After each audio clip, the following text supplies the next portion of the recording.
Hey guys, it's me Varun Inamdar and welcome to Rajshri Food. Well, this is a lockdown special because I am in my home and I am going to teach you a few recipes with of course limited ingredients because I understand that you have as little as I have home today. So on that note, let's begin with Maggi Pakoda. Well, this is going to be a unique recipe because I'm utilizing Maggi and making a fritter which will go wonderfully well as your evening snack. So let's begin. Of course, now this recipe can be made in multiple ways. You can make a cutlet out of it, you can make a pakoda out of it, or what you can also do is you can roll the entire thing in raw Maggi. Now this is of course cooked Maggi. Cook it exactly the way it mentions on the packet. But what is important here is to use the same amount of water. Generally when I make it at home, I try to make it a little saucy, a little juicy, but in this case I'm making it completely dry. What you need to do is cool this completely to room temperature and only then do we begin with this recipe. Well, the first thing is to transfer this into a bowl. Well, at this stage you may see that it may look very sluggish, it may look very compact, but that's exactly what we're looking at. The next step is to take a red onion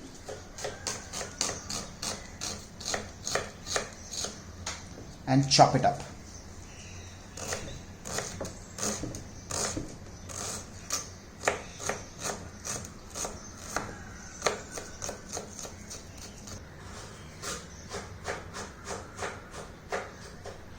Once the onions are chopped and ready, these need to be transferred into the Maggi. And with this, I'm also going to add in some extra spices. To begin with, I'm going to add in coriander powder. I'm going to add in a little more of the coriander powder because I personally am out of coriander leaves. Of course, if you have some, you can add that. And with this, I'm adding in some chili powder. To make it spicy, and you know that by now I like my spice, I'm adding in chopped chilies, but you can of course adjust this according to the liking of your family. And just a touch of extra salt, and this is only to kind of take care of the onions that are now added. I'm going to take this a little closer to me and I'm just going to bring all of this together till this is literally like a dough. At this stage, you can again take a call whether you want it absolutely pasty or you still want the strands of noodles to be still seen. I like it somewhat midway, so I'm going to mix a little, leave it a little. If you see and notice carefully, I'm not pressing it too much, I'm not pressing it too hard because I personally do not want the strands of Maggi to break. So let's mix all of this together. And next is to clean your hand like this and convert this into lemon-sized balls.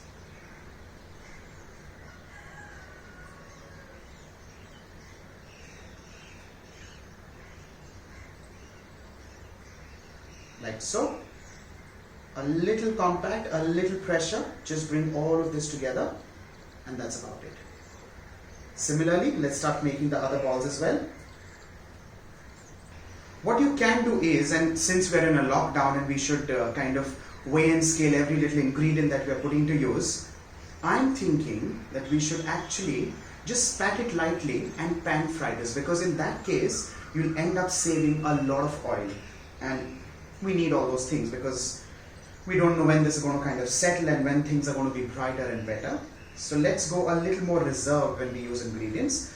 So in this case also I'm just using minimum ingredients, I'm just using it so that we just kind of give it a bite, give it a taste, give it a texture, and that's about it.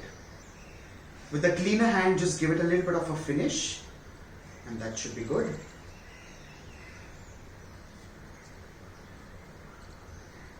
Our portions are done and ready, and here what I have done is we have 1, 2, 3, 4, 5, 6, 7, 8, 9, and I'll tell you why there are 9. Ideally there should have been 6. But what I have done is I've taken a packet, a large packet of Maggi, and I've just taken one of the slabs. And what I've also done with this is I've taken the remaining crumbs from the packet. So I have somewhere around a packet and a half with the same amount of spice. So I have 9, but otherwise you should get 6 of lemon-sized balls. What you can also do is make smaller balls, just in case you have a larger family. Allow me to wash my hands and then we'll go to the next step.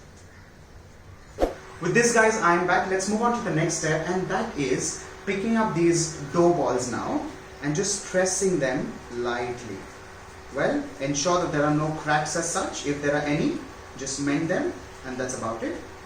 And keep them back. Move on to the next, and just give all of these a shape like so.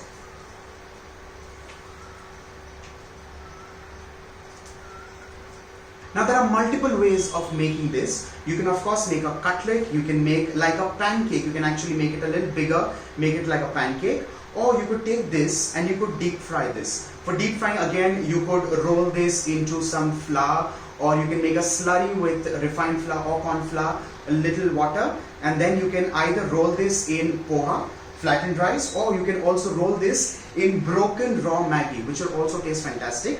Another way of working with this is taking this and placing this in an appam chutney. Imagine having a Maggi appam in the times of a lockdown. Imagine, that's fantastic. Now let's move on to the next step. I'm pan frying this because again pan frying takes very little oil.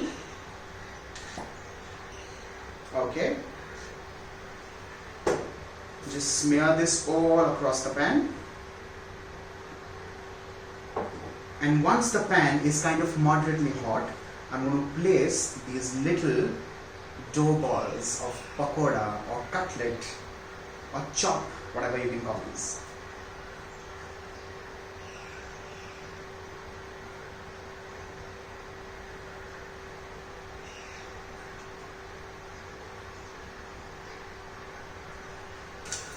Carefully, we need to flip each of these once it gets that beautiful golden brown crust on the outside.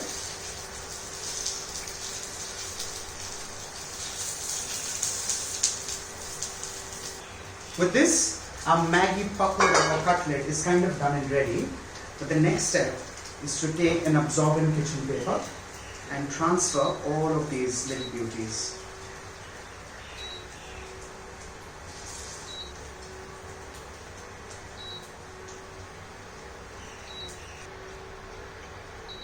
Similarly, let's fry the others as well.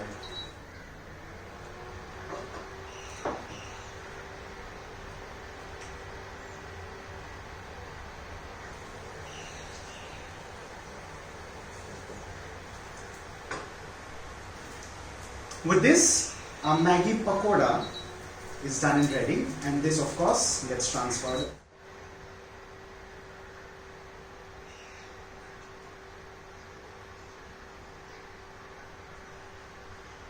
And finally, last but not the least, I'm going to serve this with some tomato ketchup and mayonnaise because that's my favorite. But like I said, you can have your own choice of chutney. On that note, we have our Maggi Pakoda, which is done and ready. Now, whether you want to call this a cutlet, you want to call this a pakoda, you want to call this a chop, that's a complete personal choice. But what is important here is this is wonderfully tasty pakoda under a few minutes and literally with few ingredients. And this is my lockdown special, especially for you, because I understand that we are all stressed and strained for ingredients in today's times. Well, on that note, do not forget to like, share and subscribe to Rajshri Food, which is your destination for 100% vegetarian recipes. Bye for now.